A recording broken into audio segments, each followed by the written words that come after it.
Yes, ఒక ప్రత్యక్ష సాక్షి ఉన్నారు మనతో పాటు లైవ్లో జాయిన్ అవుతున్నారు హైమా గారు. ఆవిడ ఈ బస్సు ప్రమాద ఘటన జరుగుతున్నప్పుడు బస్సు అటువైపు నుంచి వస్తున్నట్టున్నారు. ఒక్కసారి హైమా గారు. హైమా గారు సార్ నమస్తే సార్. ఎస్, మీరు ఆ బస్సులో ఉన్నారండి లేదా ప్రమాదం జరుగుతున్నప్పుడు వేరే బస్సులో వస్తున్నారా? లేదు, నేను కార్లో ఉన్నాను సార్. పుట్టపర్తి నుంచి హైదరాబాద్ వస్తున్నాను సార్. ఓకే ఓకే, అసలు ఏం జరిగిందండి మీరు వస్తున్నప్పుడు? మీరు అక్కడ ఆగారా ఇన్సిడెంట్ జరిగినప్పుడు? అసలు ఏం జరిగిందంటే హెవీ ట్రాఫిక్ ఆగిపోయింది సార్. మా ఓకే ఎదురుగుండా బస్సు కూడా ఉంది సార్. మా ఎదురుగుండా ఇంకా రెండు బస్సులు ఉన్నాయి. ఓకే ఉండేసరికి ఏమైందిరా ఇంత ట్రాఫిక్ ఆగిందని మా డ్రైవర్ బాబుని అడిగిన. ఓకే అంటేనే అమ్మ నాకు తెలిసి అక్కడ అక్కడ బస్సు కాలుతుంది అన్నాడు. నాకు బస్సు కనిపించదండి, ఎందుకంటే రోడ్డుకి నేను ఇటు సైడ్ ఉన్నాను, అటు నుంచి వచ్చే బస్సు అన్నమాట అంత దూరంలో. సో నేను అవునా బస్సు కాలడం ఏంటి అనేసి, యాక్చువల్లీ నేను నైట్ డ్రెస్ లో ఉన్నానండి.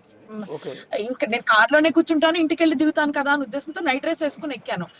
ఇంకా లాభం లేదనేసి నేను, ఓకే నాన్న నువ్వు ఉండి ఒకసారి ఏంటో ఏమైనా హెల్ప్ అవసరం అవుతుందా, లేకపోతే పోలీసులు వచ్చారా లేదా ఇది కనుక్కుందాం అనేసి నేను గబగబా ఏదైనా హెల్ప్ అవసరం అయితే చేద్దాం కదా అని వెళ్ళాను సార్.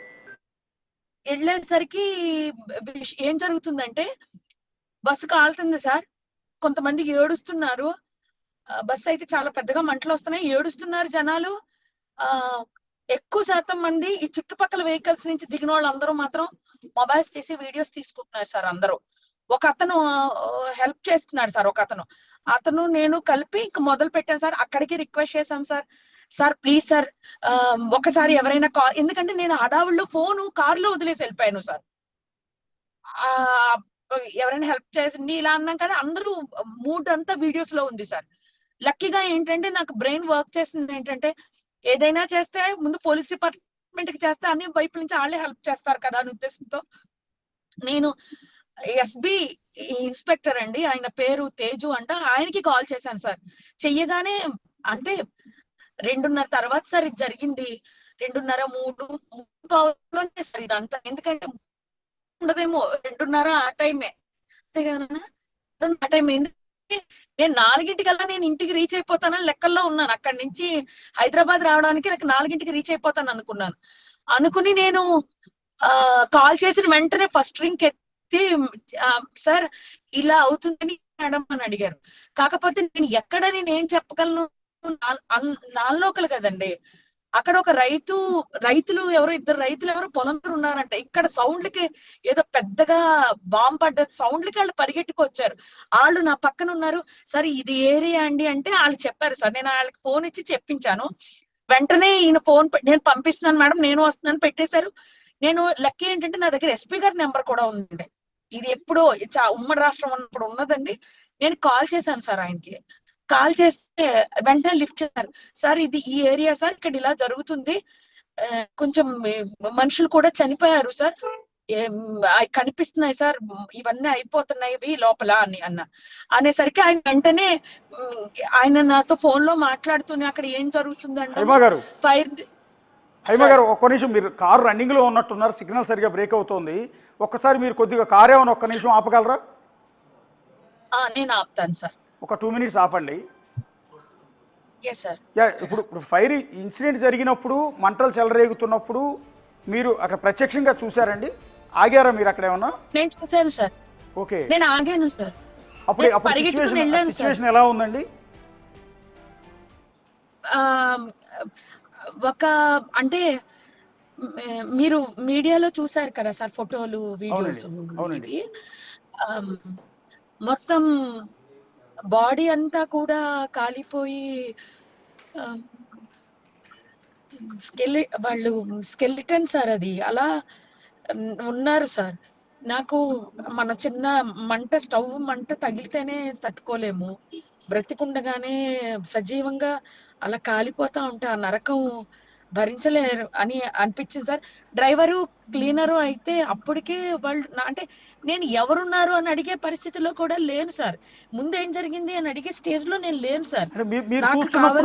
కాదండి, మీరు చూస్తున్నప్పుడు మంటలు చెలరేగుతున్నాయి, లోపల జనాల ఆర్తనాదాలు, అరుపులు, కేకలు మీకు బహుశా వినిపిస్తూ ఉండొచ్చు కదా? ఎందుకంటే మంటలు బయటకు వచ్చేసారు సార్ కొంతమంది. ఓకే. కొంతమంది లోపల ఉండిపోయారు సార్ లోపల. ఓకే. అయితే ఒక ప్రైవేట్ వెహికల్ లో ఒక 6గురిని ఎక్కించి అప్పటికే పంపించాం సార్. ఈ లోపల ఎస్పీ గారికి కాల్ చేయడంతోనే ఆయన ఒక అంబులెన్స్ 3 అంబులెన్స్ వచ్చేసాయి సార్. ఓకే. అందులో కొంతమందిని కాళ్ళు అంటే బస్సులో ఈ ఇరగ్గొట్టుకుని దూకడము జనాలందరూ. ఇంకొకటి ఏం జరిగిందంటే సార్, డోర్ లాక్ అయిపోయింది సార్ యాక్చువల్లీ. ఓకే. డోరు ఈ ఫైర్ యాక్సిడెంట్ వల్ల ఏవో మరి సెటిల్ కదా సార్ అన్ని, అది లాక్ అయిపోయింది సార్. అదంతా ఏసీ బస్ మూలన అన్ని గ్లాసులు లాక్ ఇలా ఉంటాయి కదా సార్. అవి ఏమి మనకి లూజ్ గా కదిలేవి కాదు, వచ్చేవి కాదు కదా. ఓకే. అవి బద్దలు రావడము అందుకు ప్లస్ కొంతమంది అయితే కొంచెం బెటర్ గా ఉన్నవాళ్ళు, ఒక అమ్మాయికి అయితే ఇట్లా రక్తం కారుతుంది సార్. ఆ పాపని నేను అడిగాను, అంటే అమ్మాయి అంటే ఆవిడకి వచ్చి ఒక 28 అలా ఉంటాయేమో. ఆవిడ నాకు తెలిసి కేరళ ఏంటండి ఆవిడ. ఓకే. నేను ఆవిడని అడిగాను, మీరు అంబులెన్స్ లో ఎక్కుతారా, హాస్పిటల్కి పంపిద్దాం, వెళ్తారు మేడం, వెళ్ళండి మేడం నేను హెల్ప్ చేస్తాను అని. లేదండి నేను వెళ్ళిపోతాను. వేరే బస్సు ఎక్కేశారండి, వెనకాల ఉన్నాయి చూసారా, ఆ బస్సు ఎక్కేశారు. ఎక్కేసి ఆవిడ వెళ్ళిపోయారు. ఆవిడ ఇంకొక అతను ఎక్కడం, అంటే ఇలా కొంతమంది అక్కడ వాళ్ళ కోసం ఏడవడము. అది అంటే ఇది కాదు సార్. ఇక్కడ మీకు మొత్తం క్రిమినల్స్ ఎవరో తెలుసా సార్ మీకు? యా. నేను చెప్పనా? ఎదురుగుండా ఇలాంటి ఇన్సిడెంట్ జరుగుతుంటే సహాయం